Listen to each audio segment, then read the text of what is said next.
In this chapter, we'll be talking about some of the essential functions that you need to know in Excel as an intermediate user. So, the first thing I would like to point out is that I have an excellent guide called Excel Cheat Sheet, which is available for purchase on Merit CANZ website. You can access this at www.meritcaanz.com/Excel.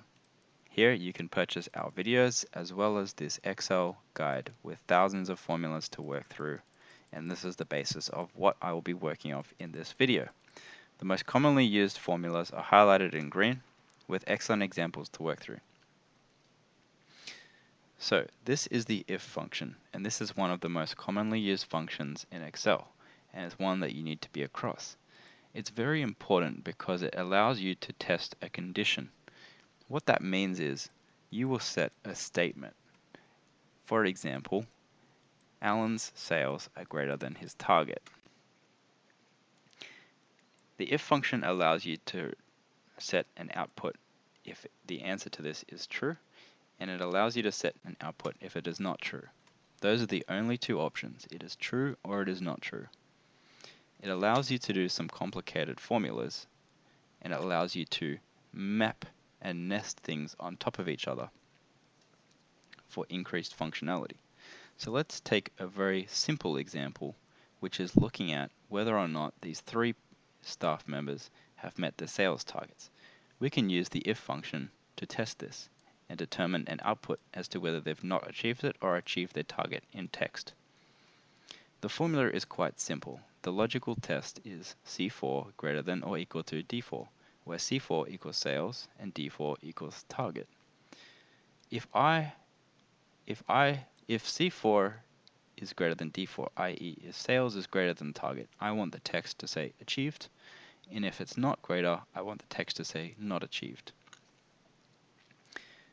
This is achieved with this formula here, but remember, whenever you are writing text into a formula, you need to include the commas.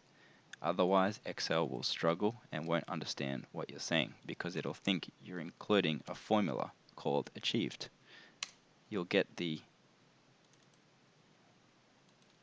let's see what happens when I take away these apostrophes. You will get the hashtag name error because Excel thinks that these are formulas, which they're not. So that's a basic example of the if function. Why don't we try it with numbers now?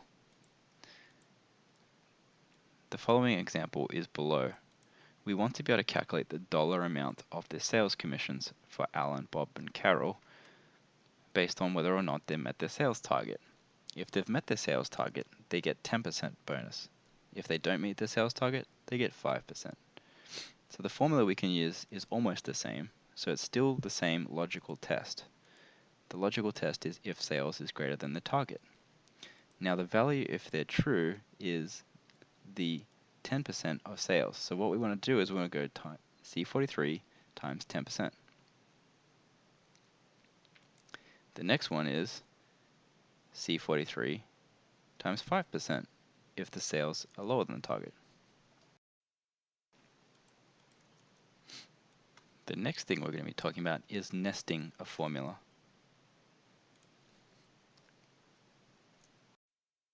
What nesting a formula means is we're including two formulas in the same formula. So in this case, we're combining the if function and we're combining the and function. So what the AND function does is it requires two different statements to be true. For example, in this scenario, the discount is provided on certain product lines, but only if two conditions are met. The first condition is that the product must be on special offer.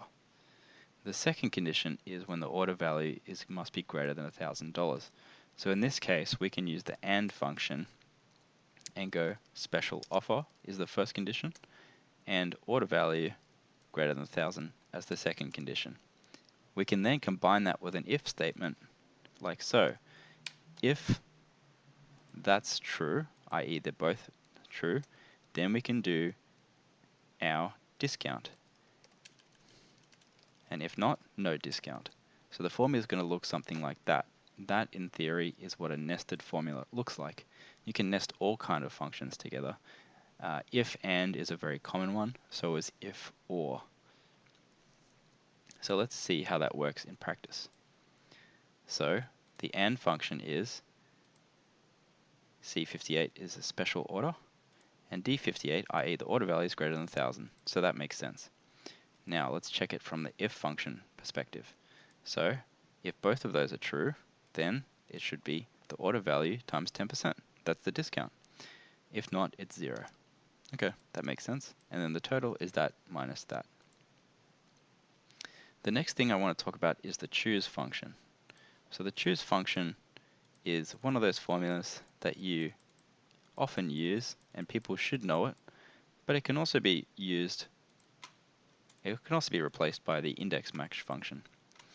So what the choose function does, give you a value for options 1, 2, and 3, which are defined by you.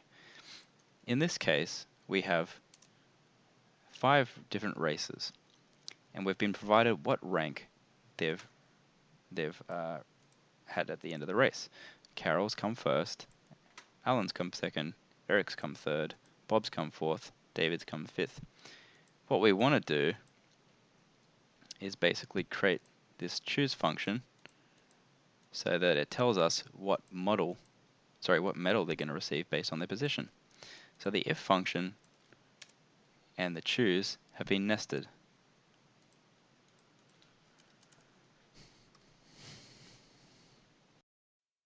This formula is saying, first of all, let's have a look at the choose function. Basically how this works is the choose function is saying, look at D30. Depending on what number that is, select the following. If it's number 1, it's gold. If it's number 2, it's silver. And number 3, it's bronze. We've also got this, a nested if function. So what this function is saying is, if D30 is less than 3, i.e. their position's less than 3, which means they must have been gold, silver, or bronze, then do a choose function, which pulls out either gold, silver, or bronze, depending on whether they're 1, 2, or 3. And if not, well, clearly they must have not placed, which gets us these output.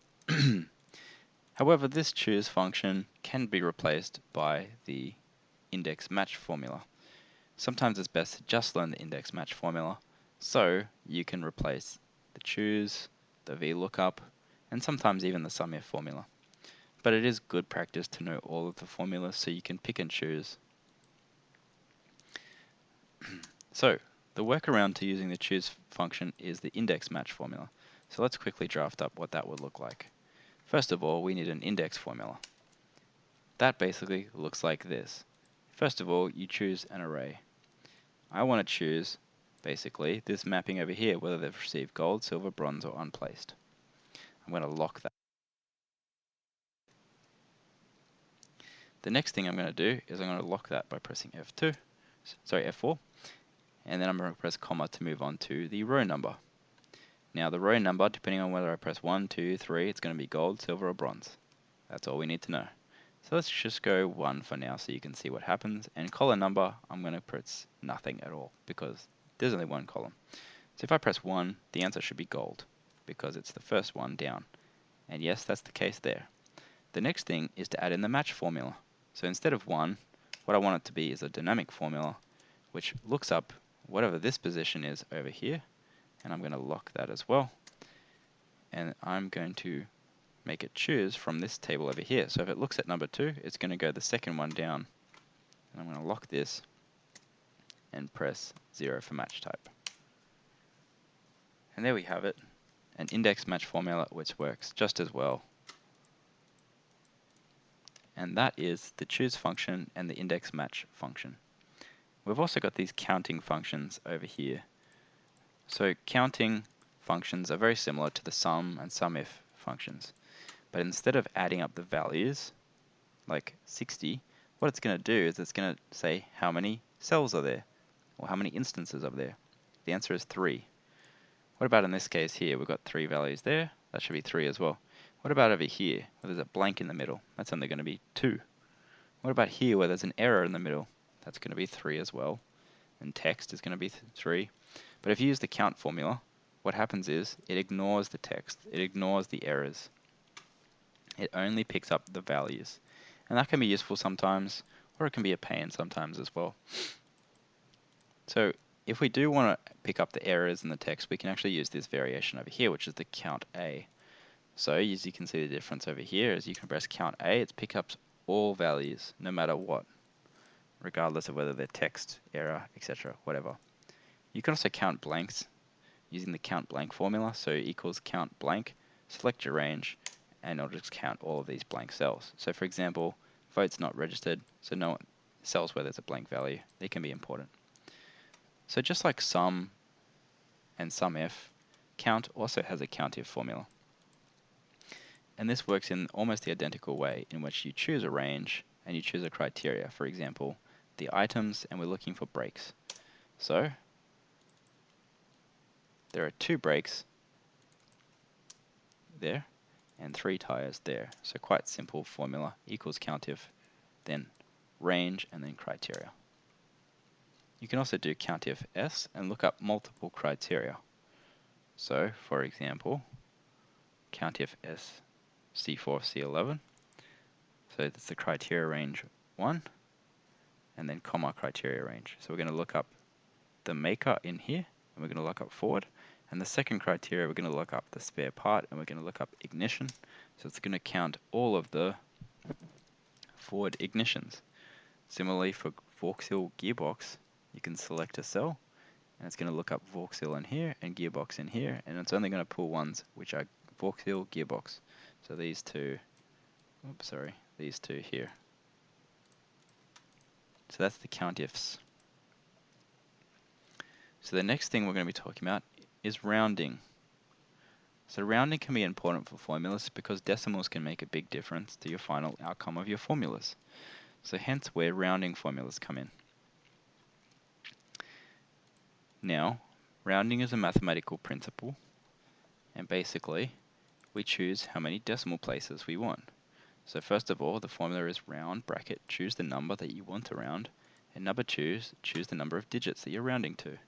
So in this case, this is the number, and we're rounding to 0 digits. That brings us to the nearest whole number. We can do it with 1 decimal place, that's to the nearest 0.1, to the nearest 0.01, and so forth. You can also do negatives, which go the other way, etc.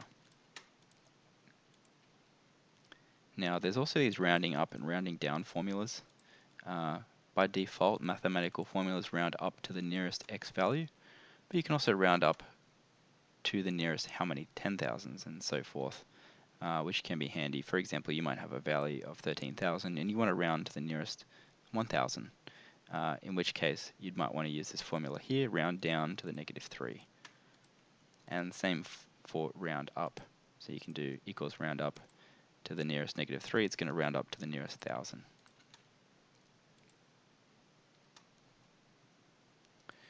Okay, so what I'm going to walk through is this mod function. So this is a very underrated function, and most people look at it and don't understand how powerful it is. So this is used very commonly in Excel modeling. So first of all, let's try and understand what the formula does, and then let's think about why an Excel model would use this formula. So the mod function basically takes a number, so C4, and it divides it by another number, in this case 6. What mod does is it calculates the remainder after a number has been divided by another one. So for example, if we divide 20 by 7, well, it's going to be 2, and that's going to get us to 14. That means we've got 6 left over. So as you can see, the output of the mod function is the 6 left over. Same with 9. Divided into 2 is 8, which means there's 1 left over, and so forth. So why is this important for modeling? Well, it's important because we can set an input for a number of months repeated. For example, it might be a 6 monthly charge that hits the P&L. We can actually change this number and look at these formulas. So these are the months up here. So month number 1 through to number 12. What happens if we put this to number 6? In this current formula, if we put an if function in there, as soon as we get to a month where the mod of that number is 0, it means that it's repeated in that month. Does that make sense?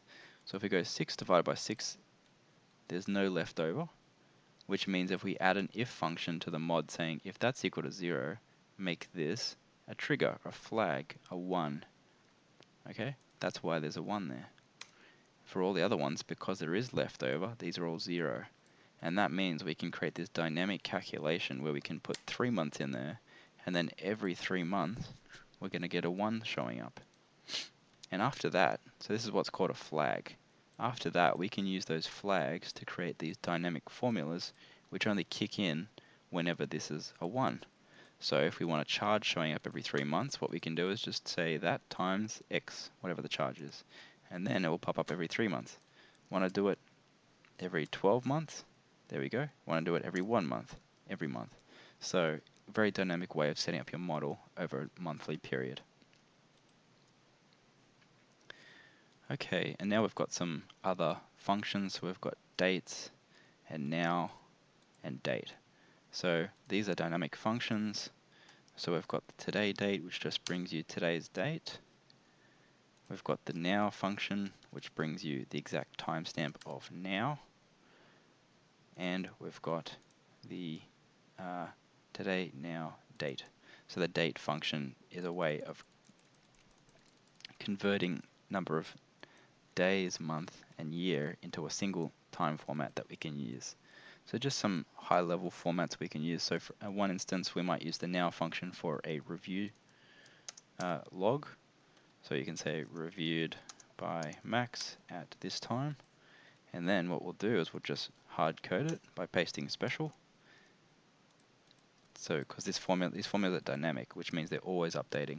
So we might hard code that one as well.